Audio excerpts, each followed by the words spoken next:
আসসালামু আলাইকুম। আমার চ্যানেল আপনাদের সকলকে স্বাগত। আপনারা কি বাংলাদেশ থেকে ইতিহাস মুছে ফেলতে চাচ্ছেন? ধানমন্ডি ৩২ ভাঙার মূল কারণ কি? বাংলাদেশ থেকে বঙ্গবন্ধুর ইতিহাস আপনারা মুছে ফেলবেন?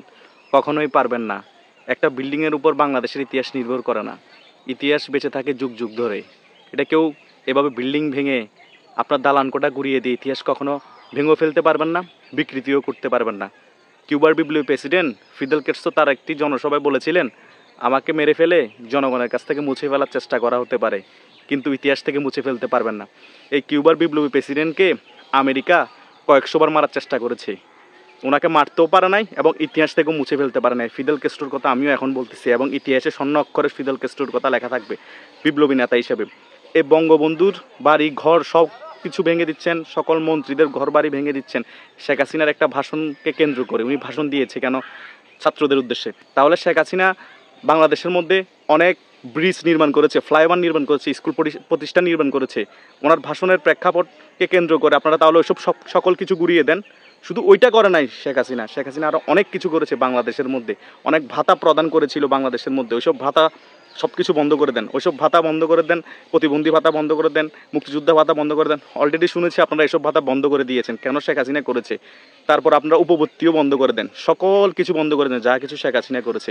আপনারা শেখ হাসিনার অস্তিত্ব, বঙ্গবন্ধুর অস্তিত্ব, আওয়ামী লীগের অস্তিত্ব মুছতে চান তো? তাহলে বাংলাদেশের মধ্যে শেখ হাসিনা যতগুলা মসজিদ করেছে, 560টি মডেল মসজিদ, সকল কিছু ওইটার প্রেক্ষাপটকে কেন্দ্র করে শেখ হাসিনা কেন ভাষণ দিয়েছে? সকল মসজিদ ভেঙে দেন। পারবেন আপনারা? কখনোই পারবেন না, কারণ আপনারা হুজুগে বাঙালি।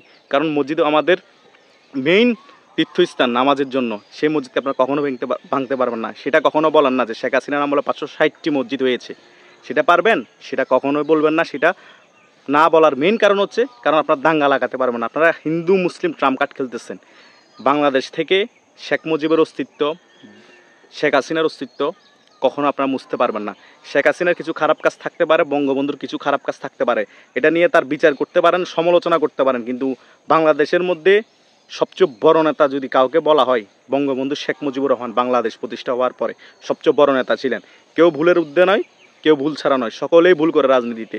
এটাই রাজনীতির মেইন ইথিক্স। রাজনীতিতে ভুল হবে, আবার সংশোধন হবে, নেতৃত্ব পরিবর্তন হবে। এটাই তো রাজনীতি, এটাকেই তো রাজনীতি বলে, তাই নয় কি? এটাই বাস্তবতা। শরৎচন্দ্র চট্টোপাধ্যায় একটি কথা বলেছিলেন, তিনি বলেছিলেন, আমি মনুষ্যত্বের মৃত্যু হলে দুঃখ পাই, মানুষের মৃত্যুতে দুঃখ পাই না। কেন জানেন? কারণ মানুষ জন্মগ্রহণ করেছে মৃত্যুবরণ করার জন্য, ওইটা স্বাভাবিক মানুষের মৃত্যুবরণটা, কিন্তু মনুষ্যত্বের যখন মৃত্যু হয়ে যায় তখন এটা অস্বাভাবিক। কারণ মনুষ্যত্বের মৃত্যু হয়ে গিয়েছে আমাদের বাংলাদেশের মানুষের। বঙ্গবন্ধু মারা গিয়েছে 1975 সালে, আমাকে মেরে ফেলা হয়েছে। আজকে একটা ইস্যু ধরে বঙ্গবন্ধুর সকল স্মৃতি ধ্বংস করা দেওয়া হচ্ছে। স্বাধীনতার স্থপতি হচ্ছে বঙ্গবন্ধু শেখ মুজিবুর রহমান। সেটা কি বাংলাদেশের জনগণ ভুলে গিয়েছেন? বাংলাদেশের জনগণ চুপ করে কেন বসে আছেন? যারা ধানমন্ডি 32 ভাঙতে গিয়েছে তারা সাধারণ জনগণ না, সাধারণ ছাত্র না, কিন্তু মিডিয়ার মধ্যে শুধু বলতেছে সাধারণ জনগণ, সাধারণ ছাত্র। এদেরকে কি দেখে মনে হয়েছে সাধারণ ছাত্র, সাধারণ জনগণ? আমার তো দেখে মনে হয়নি। আপনারা কেন সাধারণ ছাত্র, সাধারণ জনগণ বলেছেন? বিভিন্ন জায়গায় আবার তারা প্রতিরোধের শিকার হয়েছে, অনেকজনের ঘর বাড়ি আওয়ামী লীগের ভাঙতে গিয়েছে। তারা বলতে যাচ্ছে তারা যদি দুষ করে থাকে বিচার করতো তাদেরকে টাকা পয়সা খেয়ে কেন বিদেশ পার করে দিয়েছে?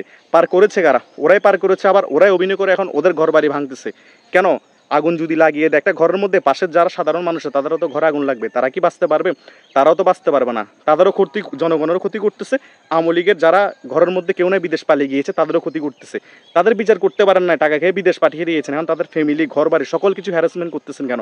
এটা কিন্তু সিগনেচার হয়ে থাকবে। আপনারা শিখিয়ে দিচ্ছেন একটা দলের, একটা সরকারের পতন হলে কিভাবে তার পাল্টা আক্রমণ করে দেখাতে হয়। সামনে যদি কখনো আওয়ামী লীগ 20 বছর 15 বছর পরও ক্ষমতা আসে, তার 10 গুণ করবে না? আপনারা কেন বুঝতেছেন না? বুঝেও কিন্তু করতেছেন। আওয়ামী লীগ সরকার যখন ক্ষমতায় ছিল তখন আওয়ামী লীগের লোকজন বলতে কি জানেন?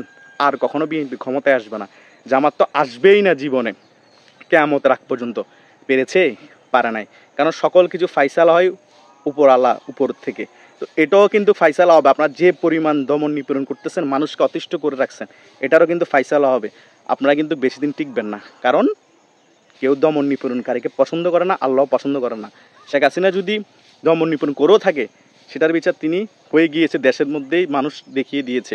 কেউ ভুলের উদ্যান, আমি বারবার এই কথাটা বলি, কিন্তু তার যে পরিমাণ ভালো কাজ ছিল সেই পরিমাণে ভালো কাজের কথা আপনারা বলেন নাই। তাকে অপমানিত করতেছেন, লাঞ্ছিত করতেছেন।